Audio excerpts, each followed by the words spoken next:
Welcome to Madhu's Embroidery and Crafts.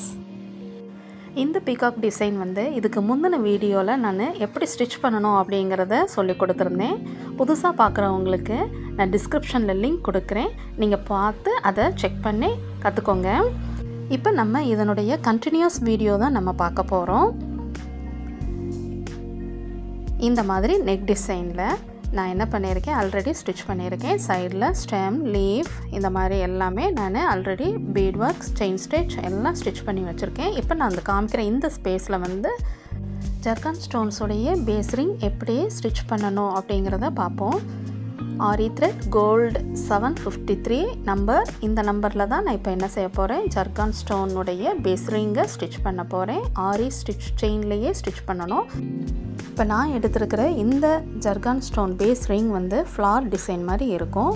இந்த base ரிங்கை வந்து நீங்கள் என்ன பண்ணிக்கலாம், இந்த மாதிரி ஆரி நீடில் வச்சு செயின் ஸ்டிச் நம்ம ஜரி கோல்டு த்ரெட்டை வச்சு ஸ்டிச் பண்ணிக்கிடணும். ஸ்டிச்சிங் மெத்தட் மட்டும் எப்படிங்கிறத பார்த்துக்கோங்க.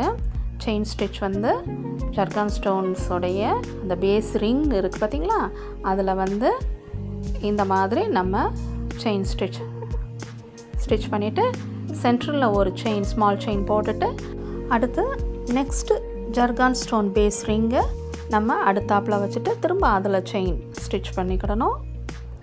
திரும்ப அதுக்கு சென்டர் ஒரு ஸ்மால் செயின், இப்படி கண்டினியூஸாக நம்ம இந்த பேஸ் ரிங்கை வந்து ஸ்டிச் பண்ணி முடிக்கணும். இப்போ எதனால நான் இதை வந்து ஆரி கோல்டு த்ரெட்டில் ஸ்டிச் பண்ணுறேன் அப்படின்னம்னா, நான் இந்த பேஸ் ரிங்கில் வந்து ஃப்ரெஞ்ச் நாட் நான் யூஸ் பண்ண போகிறேன்.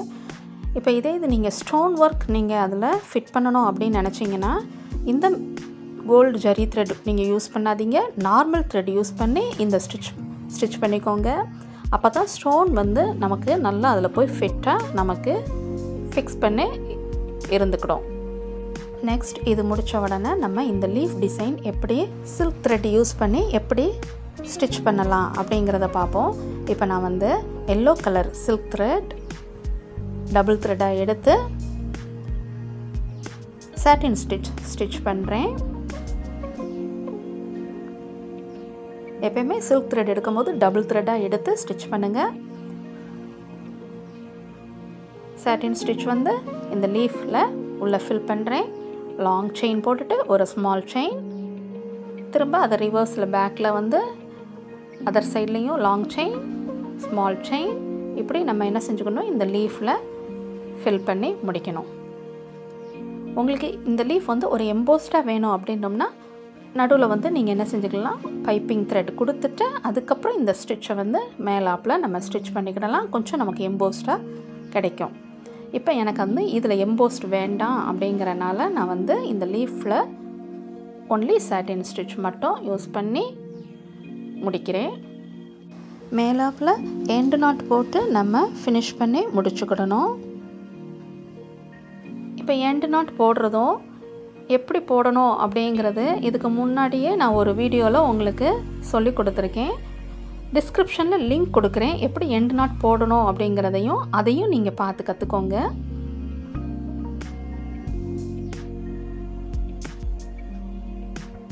எண்டு நாட் போட்டு இந்த மாதிரி நம்ம முடிச்சுக்கிடணும். இப்போ நெக்ஸ்ட் வந்து இந்த சேம் டிசைனில் புட்டாஸுக்கு இந்த மாதிரி நான் டிசைன் செட் பண்ணியிருக்கேன். லீஃபில் செயின் ஸ்டிச், கீழே வந்து அந்த ஸ்டெம் இருக்கிறதுல beads continuous bead work gold bead use பண்ணி ஸ்டிச் பண்ணி முடிச்சிருக்கோம். அதே ஸ்டிச் சாட்டினே தான் சில்க் த்ரெட் யூஸ் பண்ணி long chain and one small chain. இதே மாதிரி இந்த லீஃப்லேயும் நம்ம சில்க் த்ரெட்டை யூஸ் பண்ணி சாட்டின் ஸ்டிச் ஃபில் பண்ணி முடிச்சுக்கிடணும்.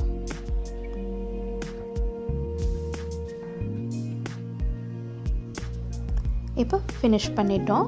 எண்டு நாட் போட்டு இந்த மாதிரி ஃபினிஷ் பண்ணி முடிச்சுக்கிடணும்.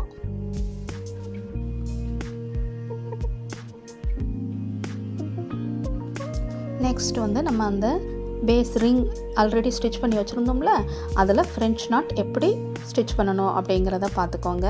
ஃப்ரெஞ்ச் நாட்டுக்கு நான் எடுத்துருக்கிற நீடில் வந்து நார்மல் நீடில், சைஸ் வந்து நம்பர் 7. சில்க் த்ரெட் வந்து 8 strands of thread, டபுளாக போடும்போது 16 strands of thread நமக்கு இருக்கும். இப்போ நீடில் 2 times இந்த மாதிரி சுற்றிட்டு ஃப்ரெஞ்ச் நாட் ஸ்டிச் பண்ணிக்கோங்க. ஃப்ரெஞ்ச் நாட் ஸ்டிச் பண்ணும்போது நாட் வந்து ஸ்மால் சைஸாக நமக்கு தெரியணும்னா 1 time போதும். கொஞ்சம் பிக் சைஸாக நமக்கு தெரியணும் அப்படின்னு நினச்சிங்கன்னா 2 times நம்ம என்ன பண்ணிக்கலாம், நீடில் இந்த மாதிரி சுற்றிட்டு French not stitch பண்ணிக்கிடலாம்.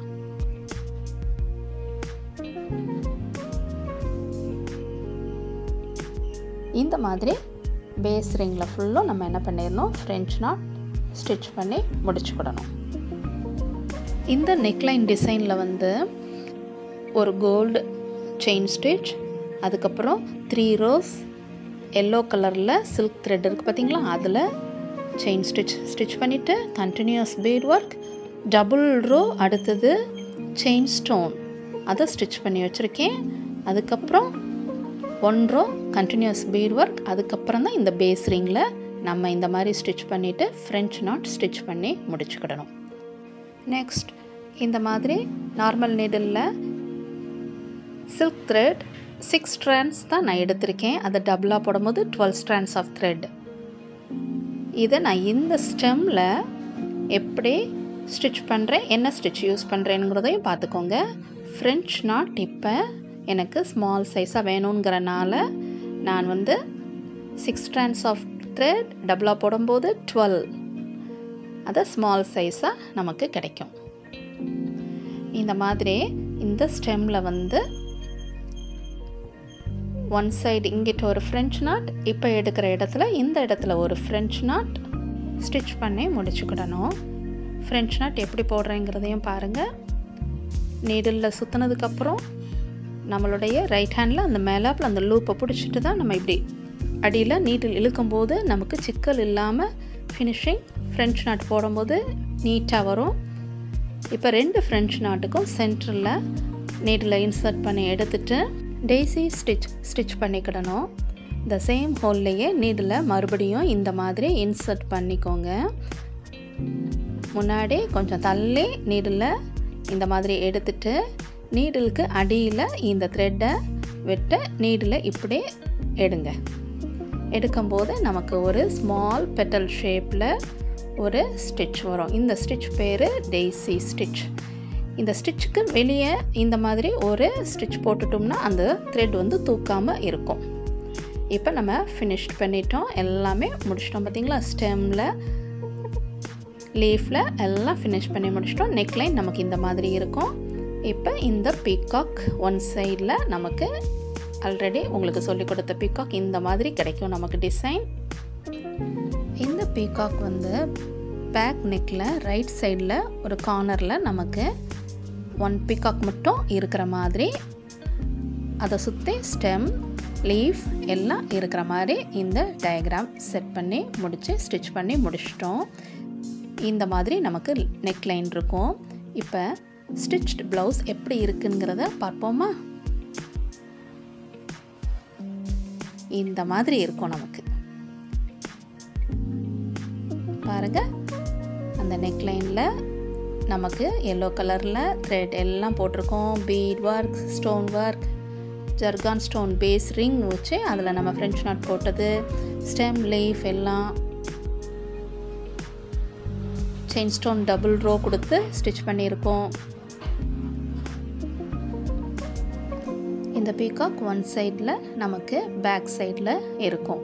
Only 1 peacock தான் பேக்கில் இருக்கிற மாதிரி செட் பண்ணியிருந்தோம். இந்த சேம் பீகாக் தான் ஸ்லீவ் டிசைன்லேயும் நம்ம செட் பண்ணி முடிச்சிருக்கோம்.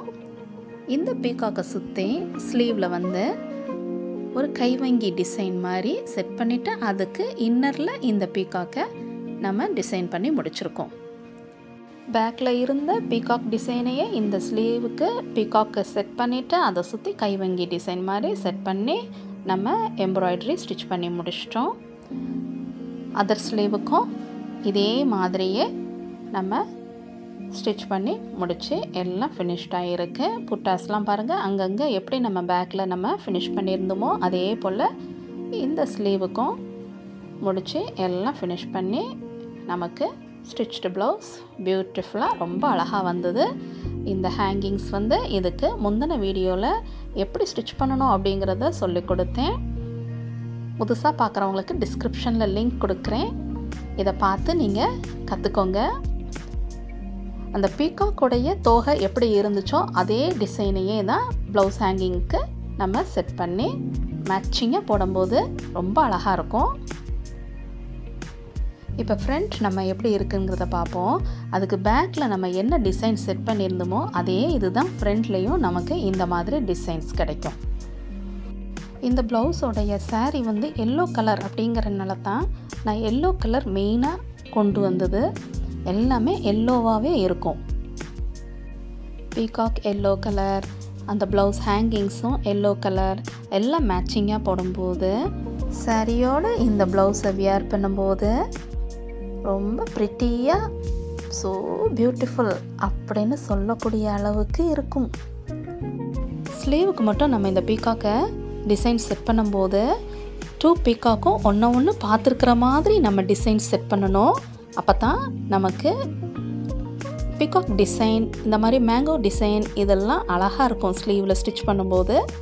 இந்த வீடியோ உங்களுக்கு பிடிச்சிருந்துச்சுன்னா மதுஸ் எம்ப்ராய்டரி அண்ட் கிராஃப்ட்ஸுக்கு சப்ஸ்கிரைப் பண்ணிக்கோங்க. தேங்க்ஸ் ஃபார் வாட்சிங்.